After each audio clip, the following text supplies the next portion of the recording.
પાંખો શરીરને નથી હોતી, પાંખો તો સપનાઓને હોય છે। આ વિચારને સાકાર કરતા છોટાઉદેપુરની બે દીકરીઓ શ્વેતા રાઠવા અને જાનવી પટેલે એક અનોખી સિદ્ધિ હાંસલ કરી છે।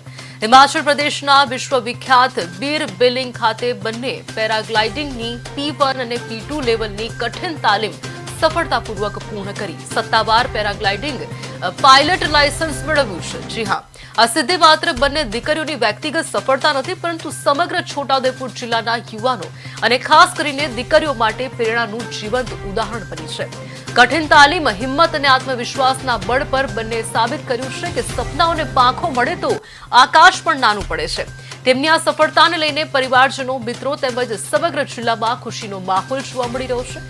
શ્વેતા રાઠવા અને જાનવી પટેલની આ સિદ્ધિ અનેક દીકરીઓને પોતાના સપનાઓને સાકાર કરવા માટે નવી પ્રેરણા આપશે। અને છોટાઉદેપુરની દીકરીઓ એવા ફિલ્ડમાં આગળ વધીને કામ કરે તો આ છોટાઉદેપુર માટે બહુ ગર્વની વાત છે। અને સરકાર તરફથી અમે લોકો એમને સંપૂર્ણ સહયોગ આપીએ। એમને બાંહેધરી પણ આપવામાં આવી છે કે એમના જ્યારે નેક્સ્ટ એક્ટિવિટીઝ આ લોકો પ્લાન કરે તો એમાં સરકારના માધ્યમથી જે સપોર્ટ એમને મળવા પાત્ર છે, આ સપોર્ટ માટે અમે લોકો એકદમ તત્પર તૈયાર છીએ। અને એની કોસ્ટ 25,000 છે।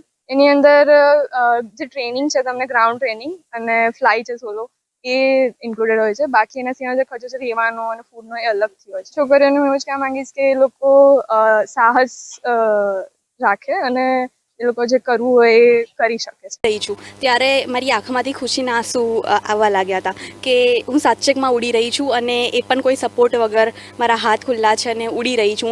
હું ગ્લાઇડરને મૂવ કરી રહી છું, તો એ ફિલિંગ બહુ અલગ હતી। એ ફિલિંગ એક્સપ્રેસ કરવા માટે છે ને વર્ડ્સ નથી, એ ફીલ કરવું હોય તમારી એક્ટિવિટી કરવી જ પડે।